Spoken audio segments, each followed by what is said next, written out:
Hello and welcome students. अब जो topic मैं आपसे डिस्कस करने जा रहा हूं वो है बेंडिंग ऑफ साइक्लिस्ट। तो बेंडिंग ऑफ साइक्लिस्ट, देखो अभी एक लेक्चर मैंने जो भेजा है उसमें मैंने बतलाया था कि कैसे यदि कोई व्हीकल जो है एक सर्कुलर ट्रैक पर ट्रेवल करना चाहती है एक सर्टेन स्पीड के साथ, ठीक है, तो रोड और उसके टायर्स के, उस व्हीकल के टायर्स के बीच लगने वाला जो फोर्स ऑफ फ्रिक्शन है, ठीक है, अगर लेवल रोड पर वो जा रही है तो सर्कुलर ट्रेन ले रही है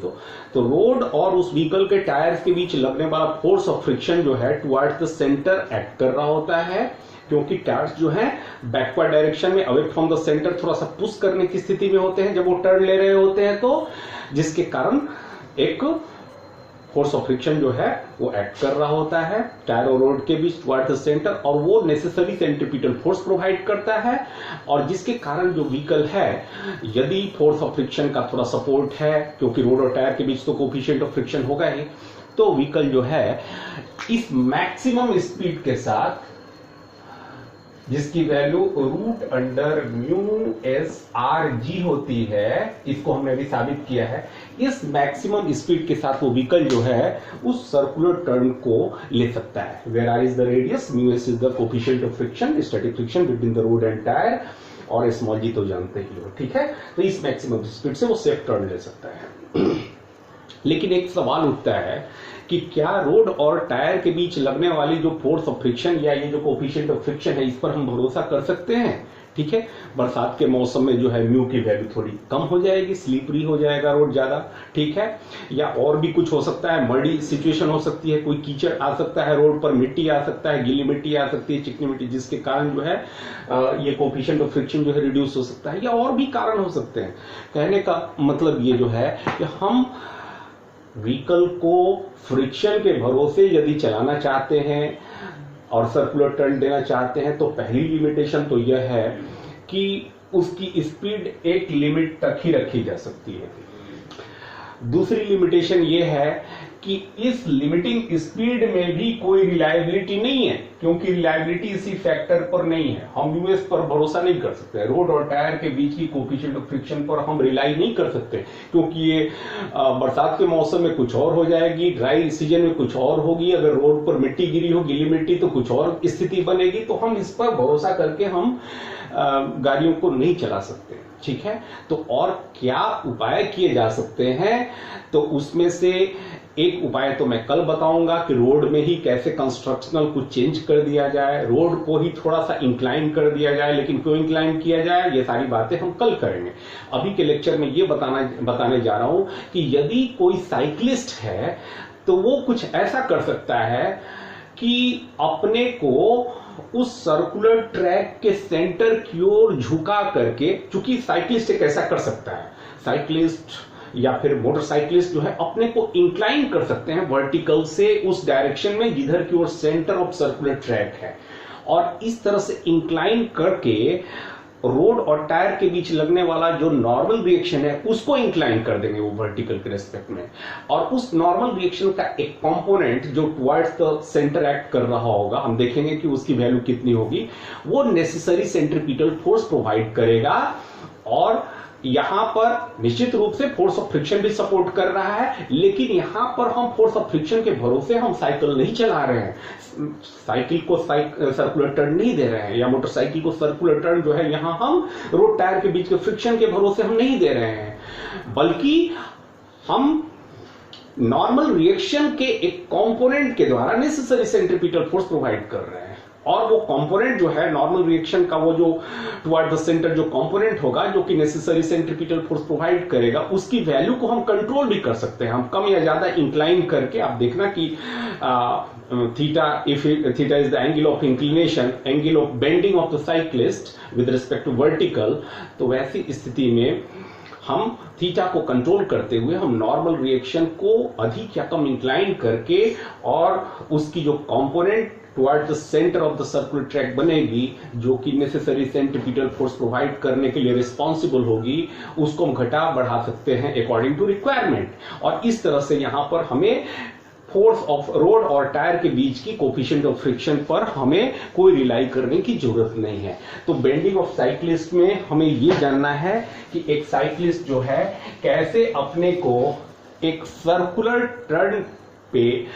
अपने को मूव करते वक्त अपने को क्यों इंक्लाइन कर लेता है वर्टिकल के साथ, और इंक्लाइन करने से कैसे वो रिक्वायर्ड सेंट्रीपिटल फोर्स जो है उस नॉर्मल रिएक्शन के एक कंपोनेंट के द्वारा प्रोवाइड कर पाता है। तो मान लो कि एक साइक्लिस्ट है जो जिसकी जो व्हील है ऐसे मैं दिखा रहा हूं, ये हो गया व्हील ऑफ द साइक्लिस्ट, और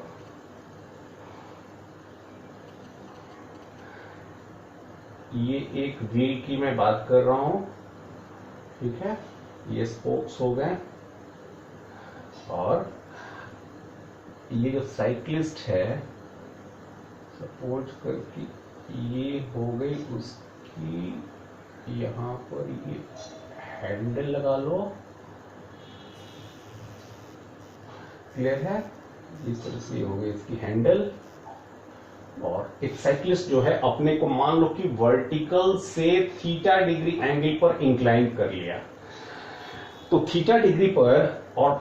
सपोज करो कि इधर सर्कुलर टर्न है, सर्कुलर टर्न इधर की ओर है, ठीक है, साइक्लिस्ट को ऐसे सर्कुलर टर्न लेना है, ठीक है, साइक्लिस्ट को ऐसे सर्कुलर टर्न लेना है, ठीक है। तो ऐसी स्थिति में साइक्लिस्ट ने जिधर सर्कल का सेंटर है उधर की ओर अपने को झुका लेगा, ध्यान देना, अवे फ्रॉम द सेंटर नहीं, जिस सर्कुलर ट्रैक पर वो घूम रहा है उस सर्कल के सेंटर जिधर की ओर होगी उधर की ओर अपने को वर्टिकल से थोड़ा इंक्लाइन कर लेना। अब इससे देखो होता ये है कि अगर वो इंक्लाइन नहीं करता तब तो नॉर्मल रिएक्शन वर्टिकली एक्ट कर रहा होता, मेरा मतलब रोड और टायर के बीच लगने वाला नॉर्मल रिएक्शन, लेकिन जैसे ही वो थीटा डिग्री एंगल पर वर्टिकल से इंक्लाइन होता है, रोड और टायर के बीच लगने वाला जो नॉर्मल रिएक्शन का फोर्स है, वो नॉर्मल रिएक्शन का फोर्स देखो इधर की ओर एक्ट करेगा। जब नॉर्मल रिएक्शन का फोर्स इंक्लाइन हो जाएगा वर्टिकल के साथ, तो इस नॉर्मल रिएक्शन का एक कंपोनेंट बनेगा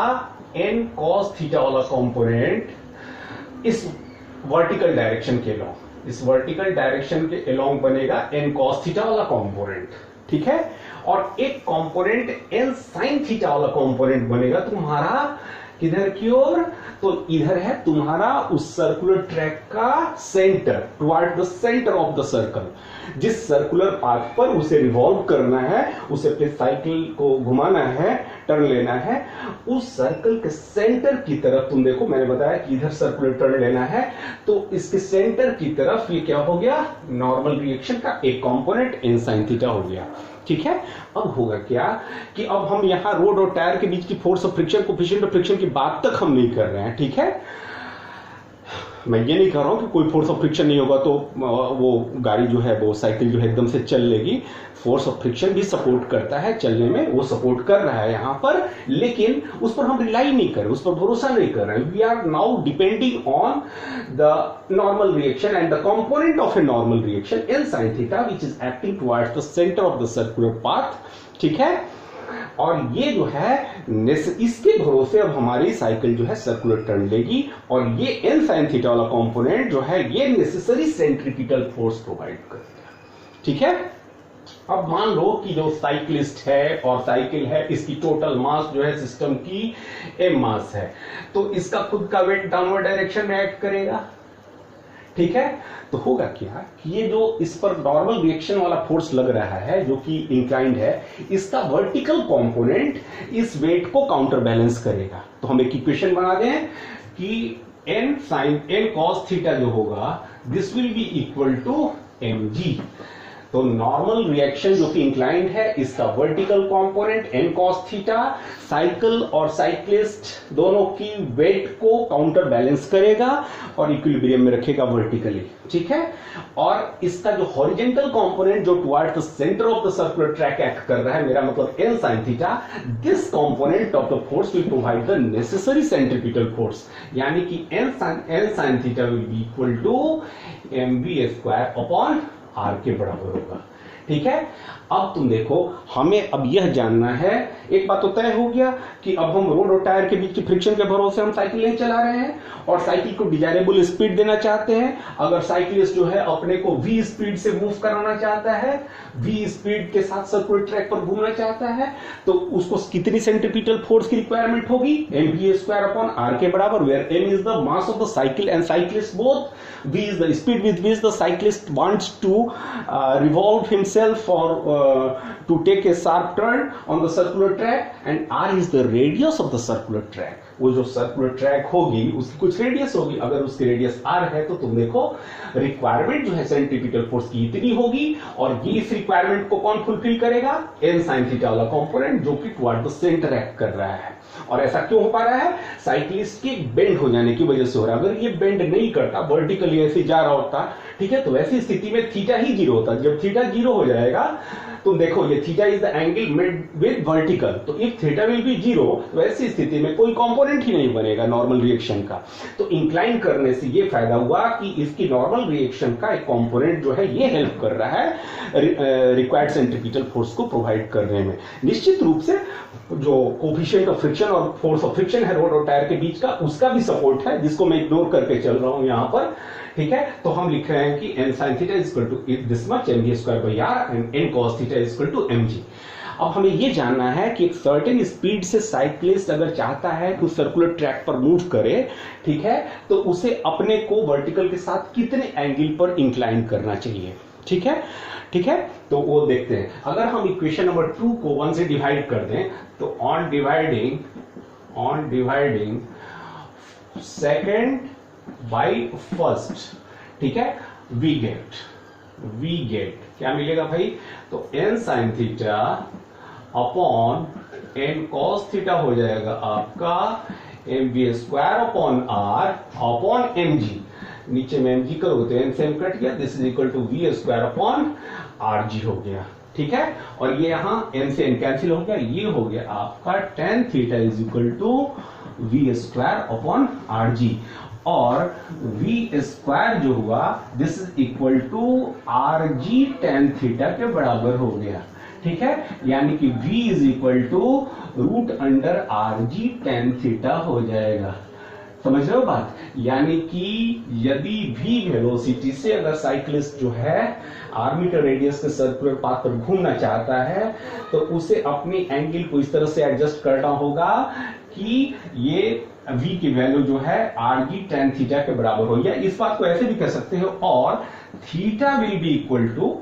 यदि v को हम फिक्स कर देते हैं तो एक सर्टेन स्पीड से एक सर्टेन रेडियस के सर्कुलर ट्रैक पर घूमने के लिए एंगल ऑफ इंक्लिनेशन को कितना रखना पड़ेगा, तो theta will be equal to tan inverse v² upon rg। जरा इस रिलेशन को तुम गौर से देखो। यदि एक सर्टेन एंगल ऑफ इंक्लिनेशन से वो चाहता है कि मैक्सिमम कितनी स्पीड से मूव करे, तो उसके लिए तो ये फॉर्मूला आ गया, और यदि वो चाहता है कि एक सर्टेन स्पीड से मूव करते हुए वो कितने एंगल से अपने को इंक्लाइन करे, तो उसके लिए ये फॉर्मूला आ गया। तो according to the data given to you and according to the information required from you, you can use the formula, you can choose the formula. ठीक, तुम एक और चीज देखो, v की वैल्यू अगर बढ़ाते हैं तो ये पूरी वैल्यू बढ़ जाएगी, ये जो बढ़ेगी तो थीटा को बढ़ाना पड़ेगा, ठीक है, मतलब थीटा की वैल्यू इंक्रीज हो जाएगी। यानी कि अगर वेलोसिटी, अगर स्पीड बढ़ा रहे हैं हम, साइक्लिस्ट चाहता है कि बहुत अधिक स्पीड के साथ जो है टर्न ले, ठीक है, सर्कुलर पाथ पर, तो उससे क्या होगा, अपने को अधिक से अधिक इंक्लाइन करना होगा, क्योंकि v²/rg ज्यादा हो जाएगा, तो इसको कंपनसेट करने के लिए थीटा को भी बढ़ाना पड़ेगा ताकि tan थीटा इंक्रीज होकर के इसकी वैल्यू को कंपनसेट कर सके। इसलिए तुमने देखा होगा जितने रेसिंग ट्रैक्स वगैरह होते हैं जहां बहुत अधिक स्पीड में साइक्लिस्ट जो है रेस में पार्टिसिपेट कर रहे हैं और उनको फर्स्ट आना है और बहुत तेज से साइकिल चलाना है, तो वहां पर तुम देखे होंगे कि जो साइक्लिस्ट जो है ज्यादा से ज्यादा अपने को इंक्लाइन कर लेते हैं। उसके पीछे यही कारण है, थीटा एंगल ऑफ इंक्लिनेशन जितनी ज्यादा होगी उतनी ही अधिक स्पीड के साथ सर्कुलर ट्रैक पर घूमा जा सकता है सेफली, ठीक है। तो इसीलिए साइक्लिस्ट जो है अपने को बेंड कर लेता है। क्लियर है। लेकिन अब हम लोग ये भी जानेंगे, ये तो साइकिलिस्ट ऐसा कर सकता है, टू व्हीलर वाला कोई भी ऐसा कर सकता है, अपने को इंक्लाइन कर लिया। लेकिन जो थ्री व्हीलर फोर व्हीलर वाले हैं, जो मल्टी व्हीलर व्हीकल्स हैं, ठीक है, मान लो कार की ही बात करें तो कार ऐसे थोड़ी अपने को करके चल सकता है, कार अपने को इंक्लाइन थोड़ी करेगा, ठीक है। या कोई भी ट्रक जो है, बस है, तो वो अपने को ऐसे इंक्लाइन तो नहीं कर सकता है वो। तो साइकिलिस्ट के साथ तो ये पॉसिबल है, टू व्हीलर मोटरसाइकिलिस्ट के साथ भी पॉसिबल है, लेकिन मल्टी व्हीलर व्हीकल्स के साथ ये पॉसिबिलिटी नहीं है। तो वैसी स्थिति में क्या किया जाता है कि रोड को ही थोड़ा सा इंक्लाइन कर दिया जाता है, रोड को इंक्लाइन कर दिया जाएगा। तो उसी इंक्लाइन रोड पर हॉरिजॉन्टल के साथ थोड़ा सा इंक्लाइन कर दिया जाएगा, तो होगा ये कि उस पर चलने वाले जितने भी व्हीकल्स होंगे वो खुद ही इंक्लाइन होकर के चलेंगे। और वैसी स्थिति में रोड और व्हीकल्स के बीच लगने वाला जो नॉर्मल रिएक्शन होगा वो ऑलरेडी ऑटोमेटिकली इंक्लाइंड होगा, और उस नॉर्मल रिएक्शन का एक कॉम्पोनेंट वैसी स्थिति में नेसेसरी सेंट्रीफ्यूगल फोर्स प्रोवाइड करेगा। और इस सिचुएशन को, इस कंडीशन को बैंकिंग ऑफ रोड कहते हैं। बैंकिंग ऑफ रोड्स यानी कि रोड को ही टिल्ट कर देना, रोड को ही, रोड की आउटर एज को इनर एज के मुकाबले थोड़ा सा एलिवेट कर देना और इंक्लाइन कर देना रोड को, ताकि व्हीकल्स जो हैं डिजायरेबल स्पीड के साथ सेफ टर्न ले सकें, सर्कुलर पाथ पर मूव कर सकें। समझ में आ रही बात। तो इसके बारे में हम लोग, जिसको बैंकिंग ऑफ रोड कहते हैं, उसका कैलकुलेशन कल करेंगे कि आखिर रोड को कितने एंगल से बैंक कर दिया जाए, कितना इंक्लाइन कर दिया जाए, ठीक है, considering the force of friction also acting between the road and tyre. तो will do this calculation tomorrow. आज के लिए इतना ही, इसको ठीक से देखिएगा, बहुत इंपॉर्टेंट क्वेश्चन है, 3 नंबर का क्वेश्चन आता है ये। Okay, thank you.